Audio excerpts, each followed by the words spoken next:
नमस्कार, मैं ज्योतिषाचार्य Anupama KP workshop में आपका स्वागत है।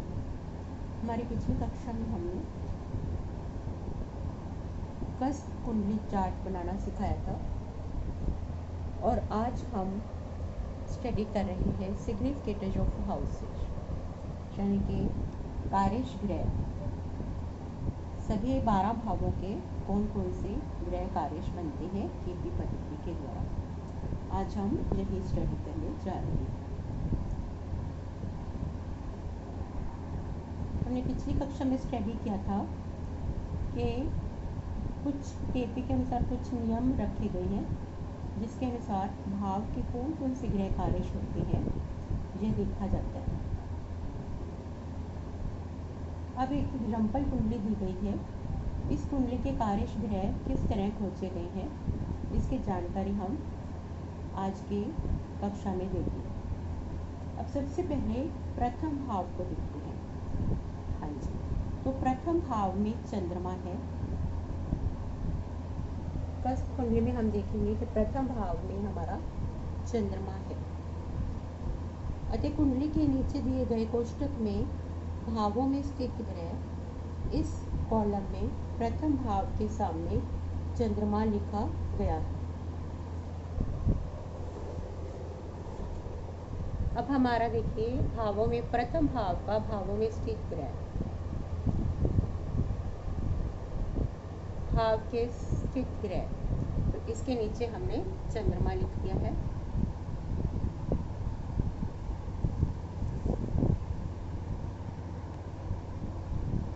हाँ जी, सबसे पहले हम देखेंगे कि प्रथम भाव में कौन सा ग्रह स्थित है। तो भाव में स्थित ग्रह है चंद्रमा। तो ये सेकेंड कॉलम में हमने चंद्रमा लिख दिया है। इस कॉलम में प्रथम भाव के सामने चंद्रमा लिखा गया है। प्रथम भाव है, इसके सामने हमने चंद्रमा लिख दिया है। अब इन ग्रहों के नक्षत्र में कौन से ग्रह हैं यह देखिए। अब फर्स्ट भाव में चंद्रमा स्थित है, तो चंद्रमा के नक्षत्र में कौन से ग्रह हैं, तो ये हमने इस चार्ट में देखा। ग्रहों के नक्षत्र के जो चार्ट है इसमें हमने देखा चंद्रमा के नक्षत्र में, जहाँ पर जो नक्षत्र स्वामी लिखे गए हैं उसमें चंद्रमा देखा। और चंद्रमा कौन से ग्रह के नक्षत्र में है, बुध के नक्षत्र में है। और किसी ग्रह के नक्षत्र में चंद्रमा नहीं है, तो यहाँ पर हम लिखेंगे बुध। फर्स्ट भाव में जो भाव में स्थित ग्रह के नक्षत्र ग्रह, यहाँ पर हम बुध लिख देंगे फर्स्ट भाव के सामने। ठीक है, इस कोष्टक में हर ग्रह कौन सी राशि अंश कला पर है यह हर ग्रह के सामने वाले कॉलम के नीचे लिखा गया है। इससे कौन से नक्षत्र में कौन सी ग्रह हैं इसकी जानकारी मिल जाती है। अब ऊपर दिए गए चंद्रमा के नक्षत्र में कौन सी ग्रह हैं यह देखिए। इसके लिए कुंडली के साथ वाले कोष्टक में नक्षत्र स्वामी के कॉलम में कौन से ग्रह के सामने चंद्रमा है यह देखना होगा। चंद्रमा के नक्षत्र में कौन से ग्रह हैं यह देखिए। इस कोष्टक में नक्षत्र स्वामी के कॉलम में देखा जाए तो बुध ग्रह के सामने आप चंद्रमा ग्रह को पाएंगे, अर्थात बुध ग्रह चंद्रमा के नक्षत्र में है। इसलिए नीचे दिए गए बड़े कोष्टक में पहले भाव के सामने भावों में स्थित ग्रहों के नक्षत्र में स्थित ग्रह, इस कॉलम के नीचे बुध लिखा गया है। यहाँ पर हमने बुध लिखा है, ठीक है। और भाव में कौन सा ग्रह स्थित है, चंद्रमा। फर्स्ट भाव की बात चल रही है। अब प्रथम भाव का अधिपति कौन है यह देखिए। प्रथम भाव का अधिपति कौन है, हर भाव आरंभ पर जो राशि लिखी हुई है उस राशि का स्वामी भावाधिपति होता है। अब हमने फर्स्ट भाव आरंभ में कौन सी राशि है, मेष राशि, 4 डिग्री 11 कला पर है। तो प्रथम भाव का अधिपति ग्रह कौन सा हो गया, भावाधिपति ग्रह मंगल आ गया, ठीक है। अब प्रथम भाव का अधिपति कौन है यह देखिए। हर भाव आरंभ पर जो राशि लिखी हुई है उस राशि का स्वामी भावाधिपति होता है। प्रथम भाव के लिए मेष राशि लिखी गई है। मेष का स्वामी मंगल है, अतः प्रथम भाव के सामने भाव अधिपति के कॉलम में, ये भाव अधिपति का कॉलम है, इसमें हम मंगल लिखेंगे। प्रथम भाव, ये प्रथम भाव के सामने भाव अधिपति से पहले जो कॉलम है उसमें भाव अधिपति से पहले जो कॉलम है उसमें भाव अधिपति के नक्षत्र में स्थित ग्रह लिखे जाते हैं। अतः इस कुंडली के साथ वाले कोष्ठक में नक्षत्र स्वामी के कॉलम में कौन से ग्रह के सामने मंगल लिखा है। तो ये खोजने के लिए ये मंगल हम देखेंगे कौन से ग्रह के सामने लिखा है। तो मंगल हमारा सूर्य के सामने लिखा है और किसी ग्रह के सामने मंगल नहीं लिखा। तो मंगल जो है सूर्य के नक्षत्र में स्थित है।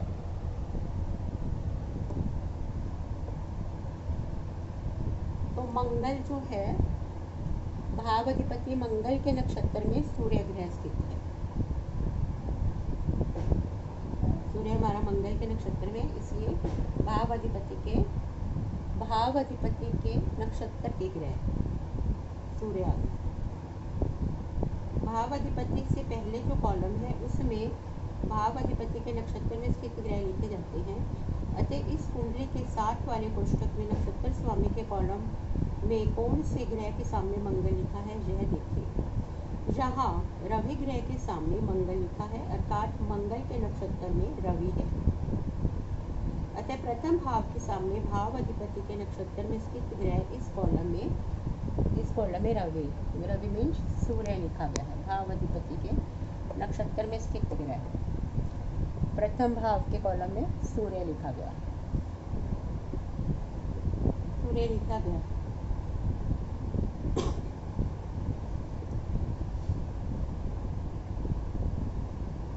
नेक्स्ट है द्वितीय भाव। पहले हम फर्स्ट 4 नियम है उन्हीं के बारे में स्टडी करेंगे।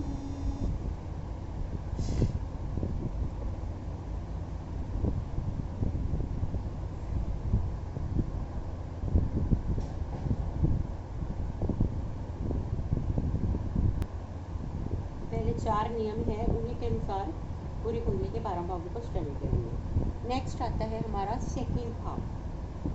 सेकंड भाव में कौन सा ग्रह है हमारा? केतु है।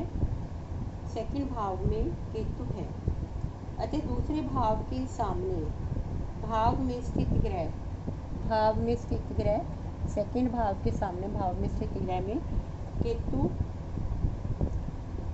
भाव में स्थित ग्रह इस कॉलम में नीचे केतु लिखा गया है। कुंडली के साथ वाले कोष्ठक में देखने पर यह पता चलता है कि केतु के नक्षत्र में कोई ग्रह नहीं है। कुंडली के वो इस वाले कॉलम में देखते हैं तो केतु के नक्षत्र में कोई ग्रह नहीं है। केतु के सामने कोई ग्रह नहीं लिखा हुआ है। तो इसलिए ये भाव सेकंड भाव में यहाँ पर खाली लिखा जाएगा, डैश डैश लिखा जाएगा।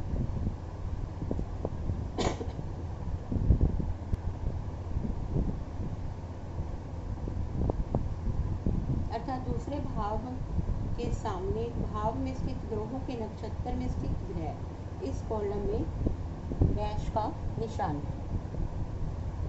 इस भाव आरंभ पर वृषभ राशि लिखी हुई है। वृषभ का स्वामी शुक्र है। अतः दूसरे भाव के सामने भाव अधिपति के कॉलम में शुक्र लिखा गया है। दूसरे भाव के सामने भाव अधिपति के कॉलम में शुक्र लिखा गया है। अब भाव अधिपति अर्थात शुक्र के नक्षत्र में स्थित ग्रह को देखें। इसके लिए कुंडली के साथ दिया गया कोष्ठक यह देखना होगा।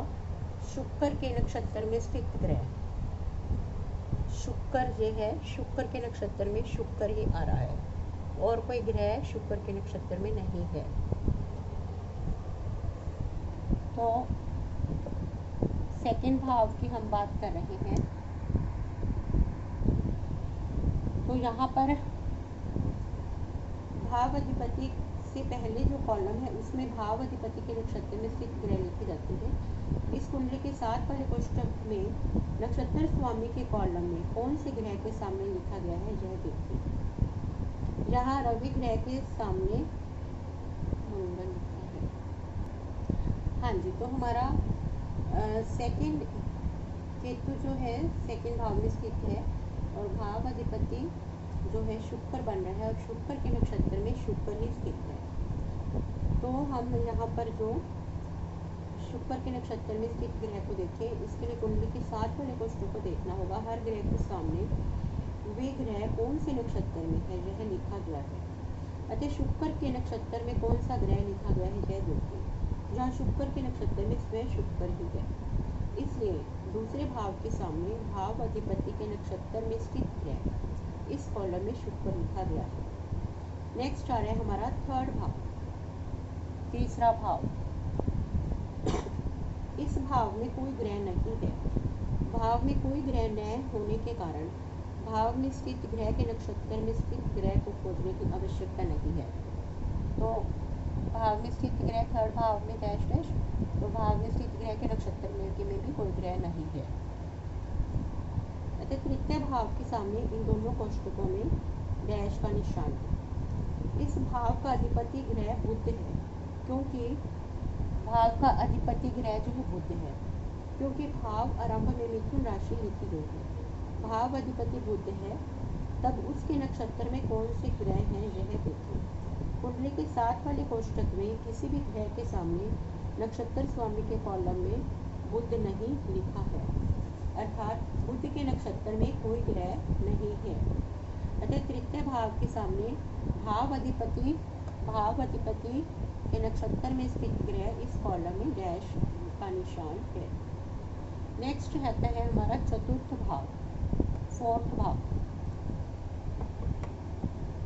हाँ जी, तो इस भाव में कोई ग्रह नहीं है, अर्थात भाव में स्थित ग्रहों के नक्षत्र में स्थित ग्रह को खोजने की भी आवश्यकता नहीं।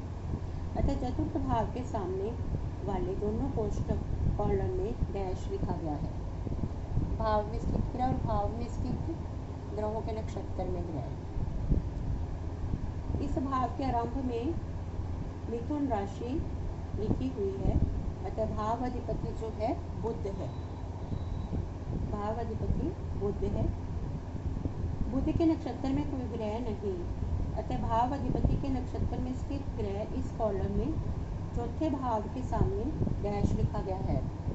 भाव अधिपति के स्थित ग्रह चौथा भाव फोर्थ भाव के सामने डैश लिखा गया है। भाव चलित अंशात्मक कुंडली बनाते समय कभी कभी एक ही राशि दो नजदीकी भाव आरंभ में आना संभव है। नेक्स्ट है फिफ्थ भाव, पांचवें भाव में शुक्र है। अब पांचवें भाव में कौन सा ग्रह है हमारा, इस चार्ट कुंडली में देखिए। फिफ्थ भाव में शुक्र ग्रह है। शुक्र के नक्षत्र में देखिए तो शुक्र ही है। देखिए शुक्र है नक्षत्र स्वामी, इसके सामने वाले कोष्ठक में शुक्र ही है, तो शुक्र के नक्षत्र में शुक्र है। तो यहाँ पर हमारा फिफ्थ भाव में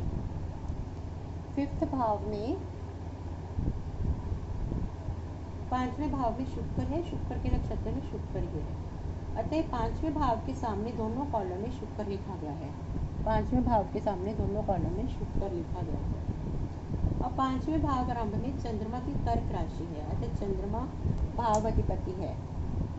चंद्रमा हमारा भाव अधिपति हुआ और चंद्रमा के नक्षत्र में बुध है। चंद्रमा के नक्षत्र में बुध है, अतः भाव अधिपति के नक्षत्र में स्थित ग्रह इस कॉलम में पांचवें भाव के सामने बुध लिखा गया है। हाँ, बुध लिखा गया। नेक्स्ट है षष्ठ भाव। इस भाव में गुरु और बुध यह दो ग्रह हैं। छठे भाव में स्थित ग्रह बुध और गुरु दो ग्रह हैं। इन दोनों ग्रहों में से पहले गुरु के नक्षत्र में स्थित ग्रहों को देखेंगे। गुरु के नक्षत्र में मंगल है, इसलिए यहाँ पर हमने भाव में स्थित ग्रहों के नक्षत्र में मंगल लिख दिया। गुरु के नक्षत्र में मंगल है, बुध के नक्षत्र में कोई ग्रह नहीं है, अतः छठे भाव के सामने भाव में स्थित ग्रहों के नक्षत्र में स्थित ग्रह इस कॉलम में मंगल लिखा गया है, उसके सामने डैश का निशान लगाया गया है।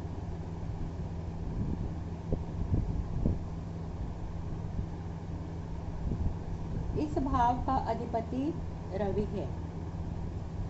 छठे भाव में हमारी सिंह राशि है, भाव आरंभ में सिंह राशि आ रही है, अतः भाव अधिपति के कॉलम में रवि लिखा गया है। सिक्स्थ भाव में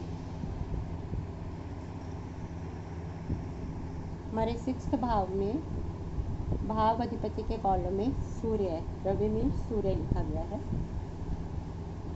रवि के नक्षत्र में, अब नक्षत्र वाली कुंडली देखने से रवि के नक्षत्र में चंद्रमा, गुरु और केतु, यह तीन ग्रह हैं जो भाव अधिपति के नक्षत्र के